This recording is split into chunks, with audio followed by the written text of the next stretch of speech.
नमस्कार। चलिए आज बात करते हैं एक ऐसे समुदाय की जो पिछले 500 से भी ज्यादा सालों से पर्यावरण को बचाने के लिए अपनी जान तक देने को तैयार रहा है।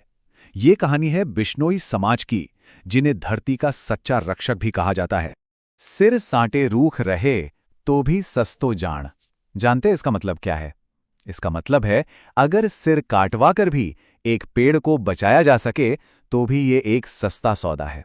ये सिर्फ कोई कहावत नहीं है, ये बिश्नोई समाज के जीने का, उनके जीवन का मूल मंत्र है।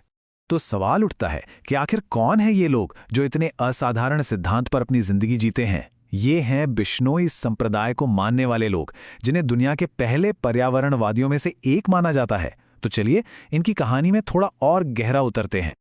इस अनोखी सोच और विचारधारा के पीछे एक बहुत ही महान और दूरदर्शी संत थे, गुरु जम्भोजी। इन्हें जाम्भोजी के नाम से भी जाना जाता है। गुरु जम्भोजी का जन्म 1451 में नागौर के पीपासर गांव में हुआ था। उन्होंने सच में क्रांति ला दी थी, जिसकी शुरुआत हुई 1485 में बिश्नोई पंथ की स्थापना के साथ, और उनका ये सफर 1536 में मुकाम में समाधि लेने के साथ पूरा हुआ। देखिए, बिश्नोई समुदाय के लिए गुरु जम्भोजी सिर्फ एक संत नहीं है, उन्हें तो भगवान विष्णु का अवतार माना जाता है। उनकी सारी शिक्षाओं का जो सार था ना, वो प्रकृति के साथ गहरे जुड़ाव और सम्मान में ही था, और वही आज भी उनके अनुयायियों के लिए सबसे बड़ी प्रेरणा है।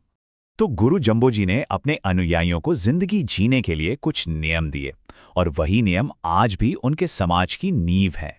उन्होंने कुल 29 नियम बनाए।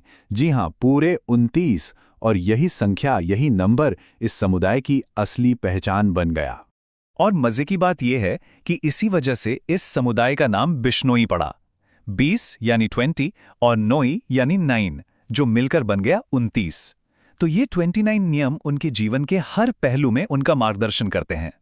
अब इन 29 नियमों में से कुछ नियम तो खास तौर पर पर्यावरण की रक्षा पर ही जोर देते हैं, जैसे कि हरे पेड़ काटना बिल्कुल मना है, किसी भी जानवर को मारना एक पाप है, और हर एक जीव की रक्षा करना हर बिश्नोई का कर्तव्य है। और ये तो बस कुछ ही उदाहरण हैं। उनके नियम तो पर्सनल हाइजीन से लेकर सामाजिक व्यवहार तक जिंदगी के हर पहलू को दिशा देते हैं। इन सिद्धांतों पर चलना और उन्हें असल जिंदगी में जीना, इसका सबसे बड़ा और दिल को छू लेने वाला उदाहरण बिश्नोई इतिहास की एक घटना है, जिसे हम सब खेजड़ली हत्याकांड के नाम से जानते हैं। जरा सोचिए, हम वक्त में पीछे चलते हैं। साल है 1730 और जगह है जोधपुर के पास एक छोटा सा गांव खेजड़ली। उस वक्त जोधपुर के महाराजा थे अभय सिंह। उन्हें अपने नए महल के लिए लकड़ी की जरूरत पड़ी, तो उनके सैनिकों को पवित्र खेजड़ी के पेड़ काटने के लिए गांव भेजा गया।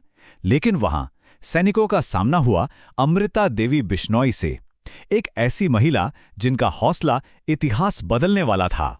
उस एक दिन, सिर्फ एक दिन में 363 लोगों ने अपने सिद्धांतों के लिए सबसे बड़ी कुर्बानी दे दी।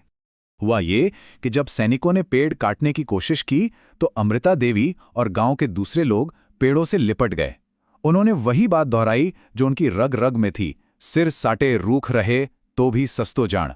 और फिर एक एक करके अमृता देवी समेत 363 बिश्नोइयों ने पेड़ों को बचाने के लिए अपनी जान दे दी। ये बलिदान प्रकृति प्रेम की एक अमर मिसाल बन गया। लेकिन ये बलिदान व्यर्थ नहीं गया, बिल्कुल नहीं। बिश्नोई समाज और उनकी ये परंपरा आज भी उतनी ही जीवंत और उतनी ही जरूरी है। आज भी बिश्नोई परंपरा जिंदा है। मुकाम, पीपासर और जांगलू जैसे कई पवित्र स्थल हैं जिन्हें पीठ कहा जाता है। ये उनकी आस्था के बड़े केंद्र बने हुए हैं। हर साल हजारों लोग यहाँ अपने सिद्धांतों और उन महान बलिदानों को याद करने के लिए इकट्ठा होते हैं। अमृता देवी के इस असाधारण बलिदान को सम्मान देने के लिए भारत सरकार ने 1994 में अमृता देवी बिश्नोई वन्यजीव संरक्षण पुरस्कार की स्थापना की। ये अवार्ड आज भी वाइल्ड लाइफ कंजर्वेशन के क्षेत्र में काम करने वाले लोगों को दिया जाता है। बिश्नोई सिद्धांतों का सम्मान कितना गहरा है, इसका एक प्रतीक बीकानेर राज्य के झंडे पर भी दिखता है। इस झंडे पर पवित्र खेजड़ी के पेड़ को जगह दी गई है, जो प्रकृति के प्रति उनके अटूट सम्मान को दिखाता है। तो आज के इस दौर में जब हम सब क्लाइमेट चेंज जैसी गंभीर समस्याओं का सामना कर रहे हैं, तो क्या हम 500 साल पुरानी इस परंपरा से कुछ सीख सकते हैं? एक ऐसा वादा जो हमें सिखाता है कि इस धरती की रक्षा हर कीमत पर की जानी चाहिए।